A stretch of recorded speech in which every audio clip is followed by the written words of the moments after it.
Alrighty, this may be the one you guys have been waiting for. I don't really know for sure, but we are going to do a T3 breakdown today. We're going to be going over the Armada and the Cortex breakdown of T3, and just looking at all the different uses I have found for different T3 units and just my personal opinion on them. If you got a different idea of how you would like to see some of these units used, definitely let us know in the comments, and then we can all take a look at, you know, even your theories and ideas as well. So first up, we got the Armada Marauder. Now this is an amphibious assault mech, and that's a pretty interesting part of this unit actually, is the fact that you can take it through water and end up pushing across the oceans to attack bases. So it's pretty unique in that way. Whereas several of the T3 units for Armada are not able to be pushed through water. Obviously we have the Titan is capable of that, and then also what's it called? It's a vehicle. Why am I not seeing? I guess it would be considered a hovercraft.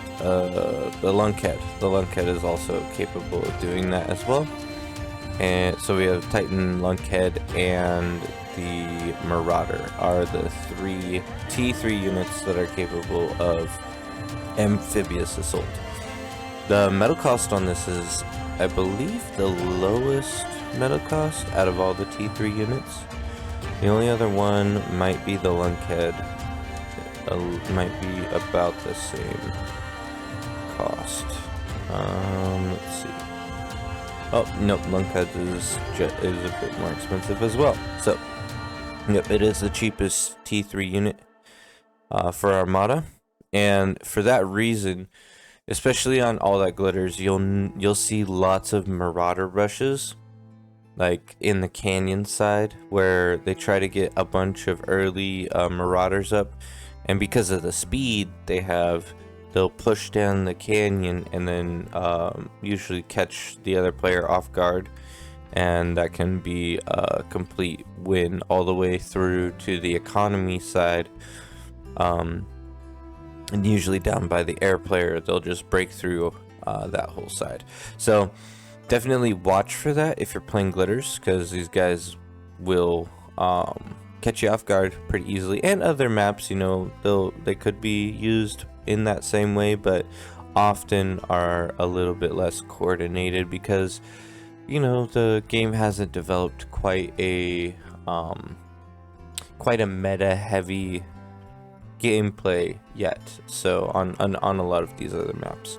Anyway, keep in mind the metal cost is pretty low, so you need some T3, crank these guys out, pretty easy to do. Build time is, you know, very low honestly for T3.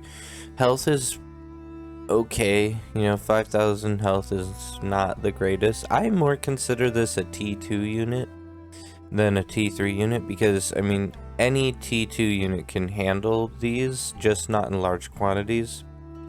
And like a snipers can take these things out like nobody's business.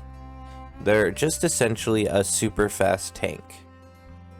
Not like a super fast T2 tank.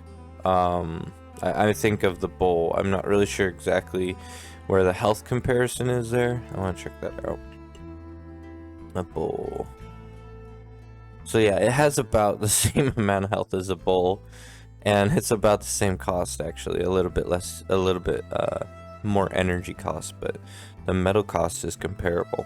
So it's almost the same exact thing as a Armada Bull. It's just a bit faster. Alrighty, DPS is 378, which is actually pretty good. And it also has an anti-air missile on it as well, so you're gonna be able to defend yourself from any like EMP, any EMP bombers that might be there, or you know, gunship, stuff like that. You can take them out pretty easily. The Marauder is a very fast amphibious assault mech that is equipped with 2 powerful plasma cannons and a light anti-air missile turret. Use them to breach enemy bases from the shoreline. or from an unsuspecting area. Really, that's the key, is to try to use these in a position where the enemy didn't expect them to be at, and because of their speed they can outrun other T3 units that would come to defend against them, and honestly most other T2 units as well. So it's a good way to throw your enemy off balance, just by having these show up in a spot they aren't expecting. It combines combat tactics of heavy tanks with hill climbing and turning of bots, but when compared to other T3 units it's rather fragile. Yep, for sure. Its anti-air kills shurikens easily, but falters versus heavier air-like dragons. Ah, the dragon. I'm curious why that's not... Does that not have a page? They haven't made the page yet for the dragon. That's quite curious. I might want to let the devs know about that. I don't know if they're aware. They're probably aware, but I just want to double check on that, because they've... Some of these things should automatically... How they have their website set up, it should automatically update and populate things, but I don't know... like, there's been a few glitches with the website that I've seen, and so I just, when I find one, I'm trying to let them know. Anyway, we'll move on to the heavy terrain Vanguard. Heavy terrain, heavy plasma cannon, all terrain, heavy plasma cannon.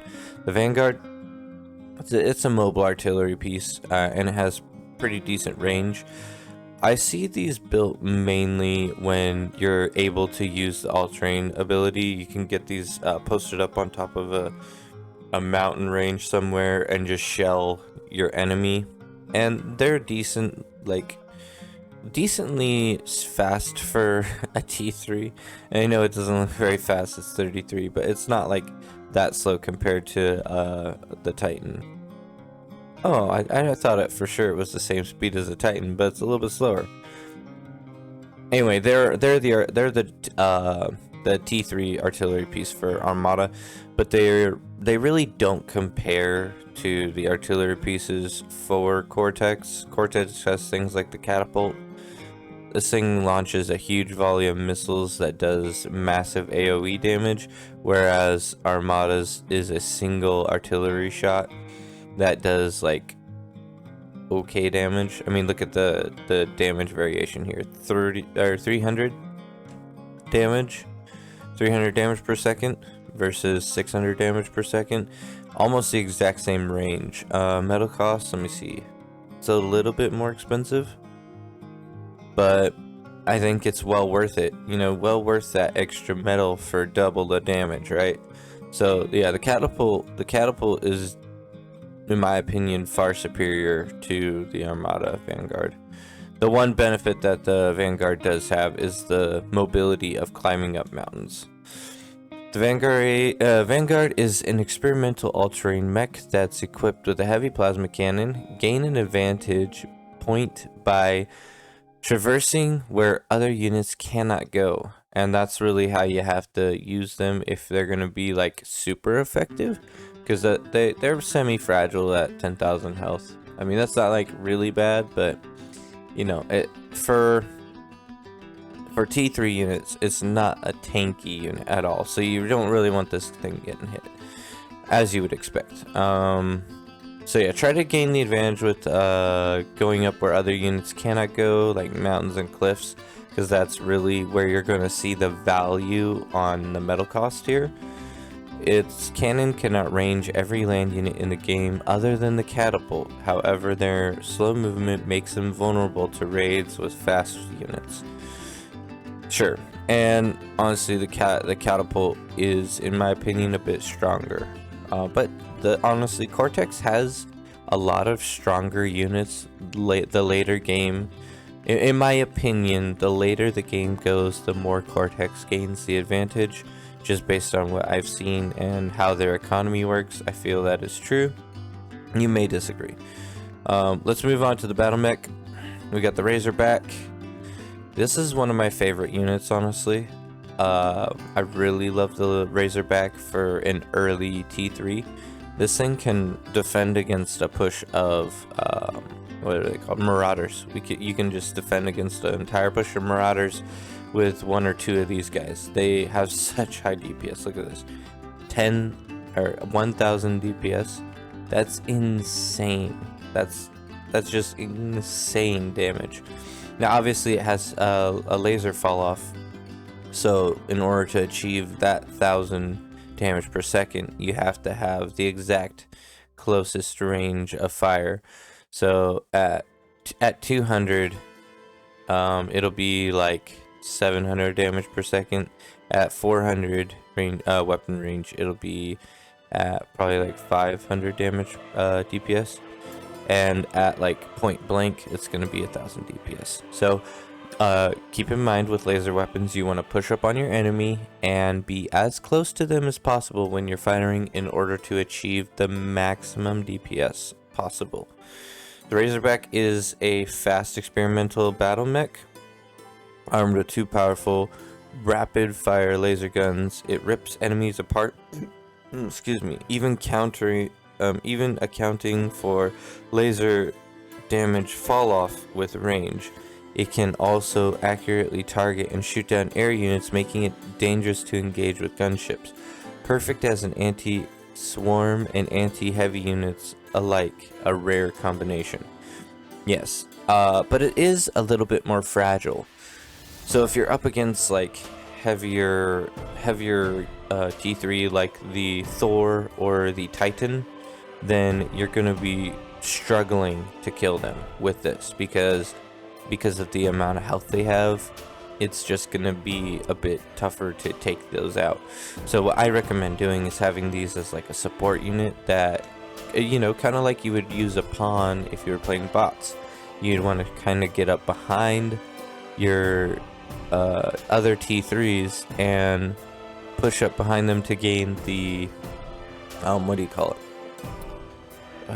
The flanking damage bonus. So after you get that flanking damage bonus, you'll have your front, you know, your heavier frontline units in the front of them, and then the Razorback in the back of them, and getting that extra damage per second, and that can really help you take out the heavier T3s. It's brutal firepower and speed makes them ideal versus most units, though its pool of health is not that large. It can be countered by long-range units like the Sharpshooter, Starlights, and Pulsar. Sure, though that's all true. Yeah, like I said, these aren't really good at pushing in late game. You're gonna want something a bit tougher for that, but you can definitely burst down oncoming T3 and get that flanking bonus with them. Because of their speed, they're easier to maneuver. Now we got the Titan.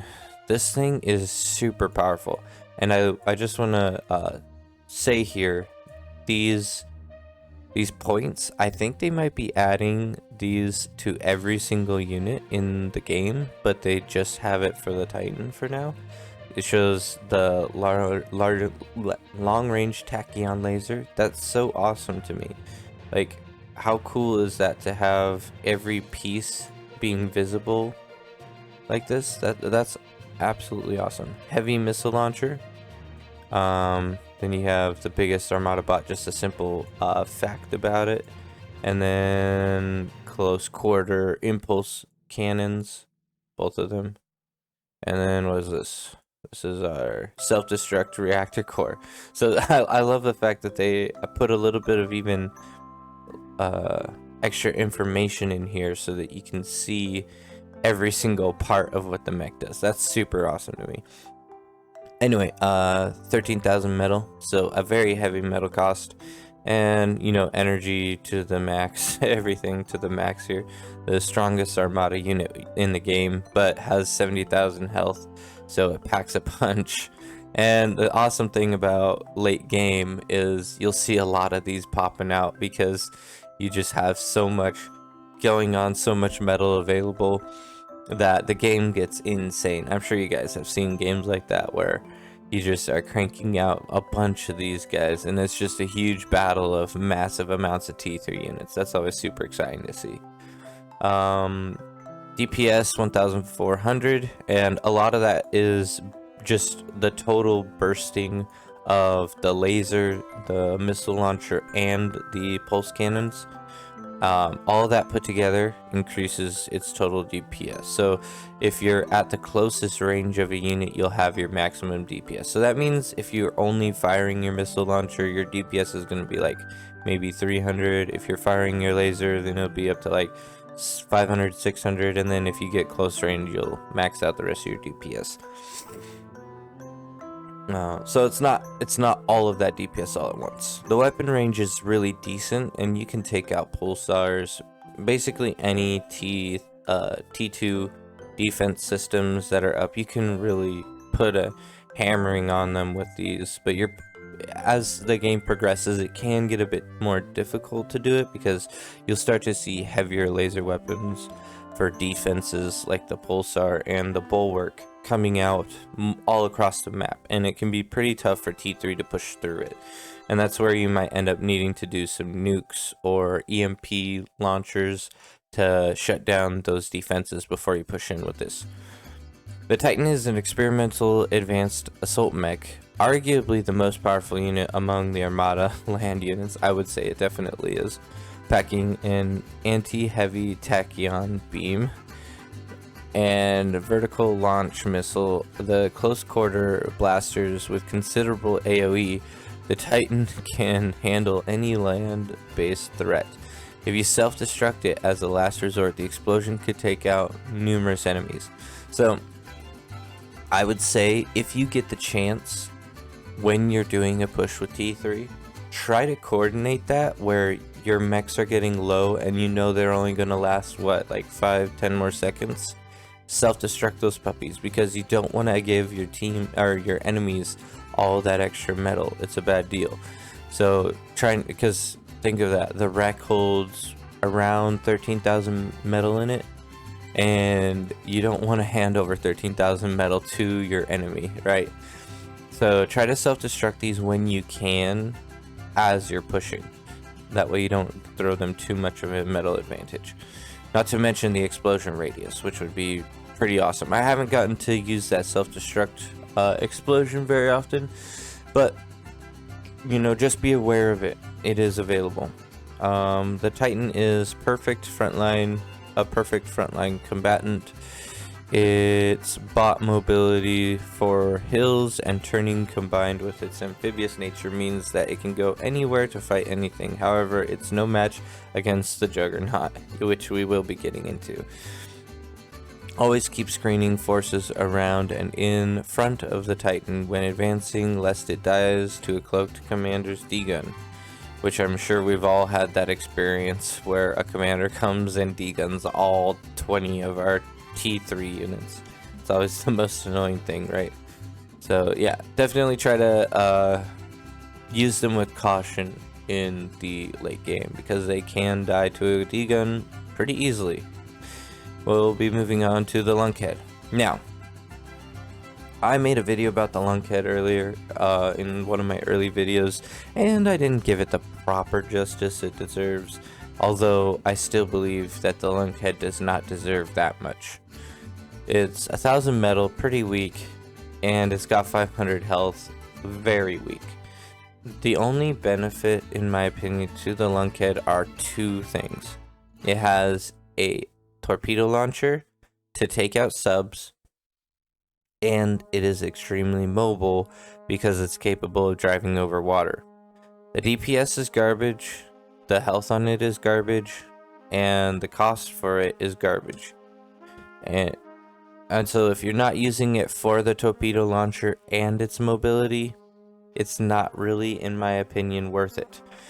Obviously, if you're doing like island warfare where you have to go through large amounts of like water all the time, then the lunkad would be a pretty good bet along with the Marauder. But just on its own, it doesn't really have overwhelming stats to really pay for the 1000 metal cost, in my opinion. The lunkad is an experimental hover tank, equipped with 2 powerful cannons and significant armor. I don't know about significant. Like a couple sniper shots and this thing's gonna be dead. Probably you could take this out in like 2 or 3 hits. Not that effective. And it's almost like a bull. It's like a hover tank bull. So that's kind of how I view it anyway. Although it is not very fast, and the ability to hover makes it useful for attacking from the sea. And that is one benefit. You can sneak these around behind people with sea, as you always can with any amphibious units. You can try to sneak them through and do some extra damage on unprotected front. That's where you're really going to see the most power with these type of things.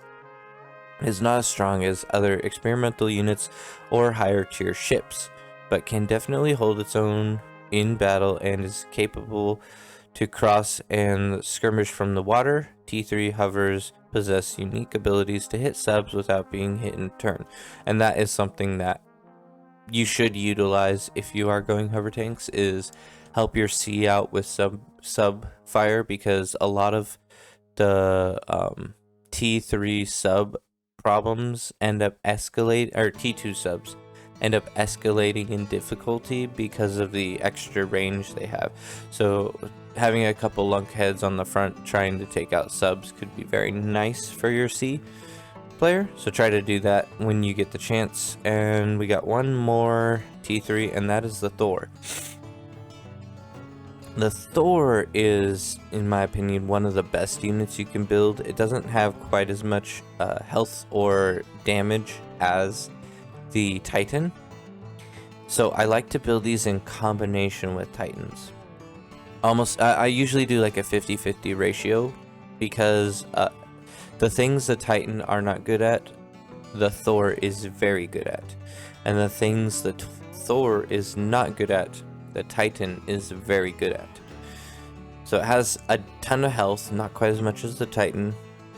The build time and cost are comparable to the Titan, but the metal cost is a bit lower. So your DPS is obviously lower, but you also have a very interesting weapon, and that is your EMP Missile launcher, which we will be getting into how to use that. The Thor is an experimental Terminator tank that's equipped with a heavy lightning cannon, dual EMP lasers on the sides.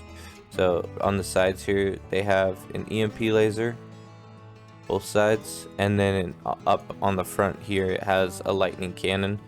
I don't know what these are for, because I don't think these ever get fired. Be interesting if they end up receiving an update, because I'm not really sure what those are all about. But and then on the top right here, they have an EMP missile that comes out of the top as well, and that's honestly one of my favorite parts of this tank is the EMP missile. You can launch the EMP missile manually by pressing D and selecting a target, perfect as a frontline unit and close quarter combat. It can stun enemy units while dealing some of the highest DPS in the game, and has plenty of health for tanking incoming fire. However, it is relatively slow and vulnerable to bombers. For sure, a lot of the T3 stuff are vulnerable to air. They don't really have a T3 anti-air in this game. Not really. There's some that can go up against air, like the Titan. You can go up against air with the laser beam here, and it can also shoot with its cannons if the air's close enough, but this can't really take out air very well. You really need fighter screens and stuff to defend against heavy amounts of aircraft. So just keep that in mind. If you're up against a really good air player, they can take down your Titans and your Thors with extreme ease, because they're gonna be very well versed in that. So now the EMP missile on this thing does not get used enough. When I see these guys going out to battle, people do not fire their EMP missiles preemptively.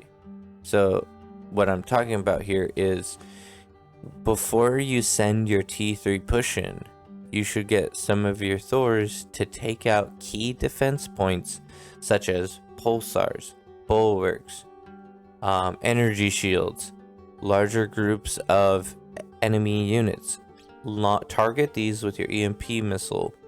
After those EMPs land, push your T3. Also target things like the Titan. Any lighter T3 units that Cortex has, target those guys with your EMP missiles, and it will significantly turn the battle to your favor beyond what you would even expect. So I really think that's something that is slept on with this unit, and you need to get used to doing in your games, because it is so powerful to have one of their stronger units stunned for 20 seconds or 10 seconds, however long. The Thor is very strong on that front, on that side. Let me see, let's move over to Cortex now. Cortex T3, the Shiva. This is much stronger than the Marauder, and it has quite a significant health boost compared to the Marauder, a decent bit more DPS, and I think it even has more weapon range, if I remember correctly. Yes, it does. So these are really decent to just spit out a few early game to give yourself a solid advantage and to maintain your front lines if they try to do some kind of sneaky push. The Shiva is a very tough unit. I believe it's amphibious. Yes, it is an amphibious siege mech, but it does come at a higher metal cost of 15,000, but I think it's definitely worth it. It also has doesn't this have a missile launcher on it as well? Well, let's read through. It has a cannon and a starburst launcher, so we'll read through and see what it says. I think it does. Shivas are experimental siege mechs equipped with 2 powerful cannons and a heavy vertical rocket launcher. Yes, so you can passively do a bit of damage with that. It's probably not going to be a ton of damage though, but it's enough to harass the front, and that's what you're going to want to do, is use your cannons as like a anti-push weapon, and use your missile as like an anti front line, like static defense front line, like you can take out snipers, pulsars, starlights, stuff like that with that extra missile coming out, because it has a decent range of 800, so you can do a little bit more distance than a lot of the conventional T2 units. So it's equipped with 2 powerful cannons, heavy vertical laser or rocket launcher. Their cannons excel at killing tightly packed enemies, while their longer range rockets clear walls and high terrain to pick off any key defenses. And that's actually something I haven't really thought of, is using it to like take out things that are up on ridges, up on mountains. That way you can launch that missile straight up and target the top of a mountain. So that could be very handy in certain situations as well, with like spiders, rocket spiders, or the like the termite, stuff like that. You can take them out pretty well with that type of gameplay. If you have seen one of these cannons fire, these things fire a massive AoE ball. It doesn't really show you the total splash, but it's one of the biggest splash zones I've seen in the game. So definitely good at taking out larger clusters of even tanks, any T2 unit, or even if you had a large ball of Marauders. One cannon shot from the Shiva will do massive damage because of how much AoE it has. The flight time of their rocket can lead to friendly fire as allies walk into them, so be careful. Definitely something to be thinking about there. They're also amphibious and can walk underwater, though they can't fire their weapons this way. Shivas are best at destroying lighter units and laying waste to defensive lines, but falter versus heavy tanks and pulsars. Similar in the way the Marauder is, although I would say the Marauder is more of a attack unit because of its speed, like an early aggression, whereas the Shiva is more of a defensive unit that is able to do a stop against any pushes that come towards it. And then we got the Catapult. I believe it was Wolfen said he loves the Catapult. I think it was him anyway. And I honestly don't use the Catapult very often because I don't get to T3 with Cortex that frequently just because of how strong Cortex T2 is. I really just enjoy using their T2 and I get stuck in it a little bit longer than I probably should. Catapult, a heavy rocket bot, very, very effective. We already talked about the fact it's better than the Vanguard, in my opinion. Has a longer, or about the same weapon range, a little bit longer weapon range, and double the DPS to the Vanguard. Catapult is an experimental heavy rocket bot that fires a barrage of unguided heavy missiles. Use it to rain hellfire down on your enemies. It's extremely effective against groups of units and can clear out defensive structures. So you can just target further out into the battlefield, and you could spread some of these out across the battlefield and just rain down fire in every single location across the front and make it so that your enemies have to fall back because of their massive weapon range and massive DPS. No one's going to want to stand in that. So, very effective unit. It's extremely effective against groups of units. We already talked about that. Alright, moving on to, what is this? The Carnth, yes. Carnth, the all-terrain assault mech. 2,500 metal, so relatively cheap. It also has anti-air and a decent anti-air. This is actually a pretty good anti-air missile mech. Compared to most T3, this guy will actually do some damage with them. So this is a relatively cheap cost and a decent amount of health. 12,000 health, that's not bad. But the DPS on this is really, really intense. You'll find that with a lot of the Cortex. Sorry, I don't know why I was having trouble with that. All of the Cortex T3 units are going to have pretty hefty DPS compared to Armada. And this thing is really, really neat because you can end up climbing hills with it. It's an all-terrain spider, so you can get up over hills and push into undefended locations while also doing massive DPS and defending against anti-air.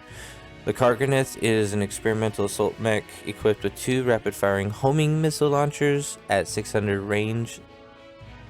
I think, why does it say 700? I don't know. Look into that. I don't know what the difference is. I don't use these enough to really be able to explain that difference in range. For ground units and twin anti-air launchers for air is all-terrain capabilities, let it crawl up hills and cliffs and steep terrain to gain tactical advantage. Its higher DPS and versatility makes it well suited for quickly killing individual units. It is relatively fast and has a good amount of health, but doesn't have as much range as some of the other experimentals units. It also loses out versus groups of units due to lack of AoE damage. I understand why they would say that, but these things can hold their own, especially in a more cliffy environment. These things are gonna really put in some hefty damage because you can position them in a way where they can shoot at the enemy, but the enemy can't shoot at them, and just micro them in and out of the canyons, and you know, you'll do decent damage and they won't be able to really touch you. So definitely very effective. Demon, 6,000 metal. These are really starting to become a favorite on the battlefield, I see a lot of times, and that's probably due to the fact they have 16,000 damage per second. They recently got a little bit of a debuff, but I don't know if it's enough to cause people to not want to build them. I mean, just look at that, 16,000 damage per second for 6,000 metal. That's a pretty fair trade in my opinion. I think that's more than the Titan does, even. Let's check that out. Pretty sure it is.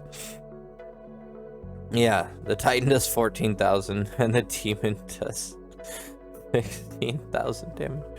Oh man, that's insane. And the weapon range isn't even bad on it, 700 weapon range. It also has an anti-air missile on it, so you can use these as a Marauder. That's what I would do with them. I'd try to build up a few of them like you would build up for the Marauders, and then because they have a decent speed of 60, That's faster than a lot of other T3 units, so you can outrun them.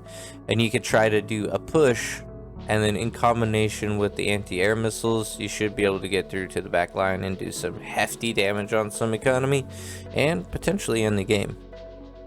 The Demon is a fierce assault mech that lays waste to massed enemy units with twin flamethrowers at a range of 500. It also packs an anti-air launcher for defending itself from gunships and bombers. Its insane speed for T3, high survivability, and firepower makes it perfect for spearheading assaults. It has no resistance to EMP, making spybots and EMP bombers an effective counter. Okay, keep that in mind. I didn't even think of that. I think all 4 of these don't have any EMP resistance, so you should be able to counter those pretty well with EMP units. But yeah, these are going to be very effective at an unexpected push. Even early game, one demon getting in and doing damage early game could really hamper the success of future plays of the enemy team. The Juggernaut, intense unit, massive tank, very, very similar to the Titan, just better in every way. This thing will dumpster anything it comes across. We got gauze shotgun cannons. It's like a giant burst of plasma shots. Where are we here? Okay, so it has 2 of those, and it usually fires. They fire relatively fast. And then we have a nuclear reactor core, highly explosive. So this also has the self-destruct thing that the Titan has, but it's even bigger with the Juggernaut. Heavy twin missiles. So I never really realized if it fires those faster than the Juggernaut or than the Titan or not. Someone could do a test and find out, and maybe post that in the comments, because I'm not really sure. What's number 6? The biggest Cortex unit. Yep. And then an epic heat ray laser. Look at the DPS of this thing. 4,000 damage per second. I believe you have to have 3 Titans to take out a Juggernaut, and that might be worth it on the metal side. So that's 30,000 metal versus 13,000 metal. So it is worth it. The Juggernaut is going to be stronger than the Titan as far as metal goes, because it costs less metal for the Cortex to get 1 Juggernaut than it does for a Marauder to get 3 Titans, and that's about what it takes to take them out. The weapon range is a little bit slower or smaller than the Titan. No, it's more. I don't know why I was thinking that. But yeah, these things will just completely stomp the front line. If you have a couple of these on the battlefield, your enemies are going to be shaking in their boots. The one thing is they are like one of the slowest T3. That's the thing with the heavier units for Cortex, is their units are extremely slow. So it just takes time to move them around. But that also means that they become a bit less strong versus the commanders, because the commanders can degun these relatively easily because of how slow they are. The Juggernaut is an experimental advanced assault mech and is the most powerful unit amongst Cortex land units. It is armed with the most powerful laser, 2 triple barrel shotguns on each hand, a big missile launcher on its back. If you self-destruct it as a last resort, the explosion is almost as powerful as a nuclear missile, and the Juggernaut's immune to EMP. An unstoppable force that will destroy anything in its path and strike fear into the hearts of its enemies. It does not have the most range, but its health and firepower allow it to fight and win against multiple Titans, and I believe that's 3 Titans. Despite its size and power, the Juggernaut is not invulnerable and can be taken out with focused fire from a group of long-range units like Pulsars, Starlights, and Behemoths at close range. Or Behemoths at close range. Overall, the Juggernaut is a fearsome unit that can dominate the battlefield with its sheer size and firepower and its high cost. The slow movement speed makes it risky investment, but in the right hands, it can be a devastating weapon of war. Escort it with support units and radar to look for enemy commanders trying to degun it. And that's the biggest risk you have here, is getting degunned. Not to mention, when you are building these, it's a huge metal cost, so you won't see it for a couple minutes to get it out on the field, let alone if you don't have the actual metal required to build it. So just be aware that the enemy team could have a bit of an advantage on the battlefield until you get this guy out, and they could end up turning the tide of the war while you're busy building this thing. So just be careful with that. It takes immaculate timing when you start producing this, otherwise you're going to be hurting for certain. The barely mobile Behemoth. Huge monster tank here. Was that 335,000 health? That's even more than the Titan, I believe. Yep, 149,000 health. It's about 2 times the Titan's health. This thing is a little bit less than the Titan, or not the Titan, the Juggernaut. I meant Juggernaut the whole time. The Behemoth is a bit less to cost than the Juggernaut, but it is so slow that it's very difficult to get them out on the field, and that's something that a lot of players don't really like about it. Give me a second. Alright, so we're busy talking about the basically a mobile heavy turret that's barely mobile, the Behemoth. It says it launches a D gun. I don't know if that's necessarily true, because it does have a damage per second, whereas the D gun is like a instant evaporator of everything. The Behemoth is extremely vulnerable to enemy commanders because of how slow it is. It can't even manipulate itself away from them. It has a speed of 17, which is just such a insignificant crawl. It's almost like it doesn't move. But it does have the health to take the hits. Its range is pretty low, so you would be best pushing this through a canyon where other units can't really outrange it as well. The Behemoth is an experimental heavy, mobile heavy cannon equipped with a powerful disintegrator gun and 3 secondary laser beams. While its main cannon lacks the instant kill power of a commander's D-gun ability, it is able to kill a heavy tank at one blast and quickly obliterate any of the heaviest T3 units. Use its spearhead endgame assault against heavy fortifications. Yeah, so if you're really stalled out, you can try to get some of these on the battle and see if they turn the tide. It's just they're gonna get there slow, so it might not be that good. In my opinion, it'd be better to go for Juggernauts just because they have a bit more weapon range. But if you gotta push through T1 or some T2 defenses, they'll be able to take the hits and eventually get the job done. So I don't know. I've thought about trying to use these a bit more than I do. It's hard to see them being extremely useful, you know. But I'll take a look at them, and eventually I'll do some tests on them and see if I like them, but they seem like they're going to be pretty weak compared to the Juggernaut. Let me see. Use it to spearhead end the game against heavy fortifications. The Behemoth can tank through multiple direct hits from the heaviest weapons and remain combat effective. They are still vulnerable to being outranged, and there's no weapon versus versus air units. Keep them well supported with other forces to cover their flanks and weaknesses. In many cases, they are a better option than Juggernauts, although they lose out in mobility and all-around capabilities. Yeah, the way I could see them being the most useful is in like a canyon scenario. You could defend them with some of your support spider mechs and then do a bunch of behemoths, and that close range fire or fighting range close fighting range should be better used, and it will take less hits from snipers, etc. Anyway, I think that's it, guys. That's all the T3 units that I at least remembered to go through, and I hope you enjoyed this video. If you did, definitely smash the like button, and be ready for the next video. Try to create a video daily, and I hope you guys have been enjoying that. Also, hope you guys have been having a chance to watch the streams, and that those have been entertaining as well.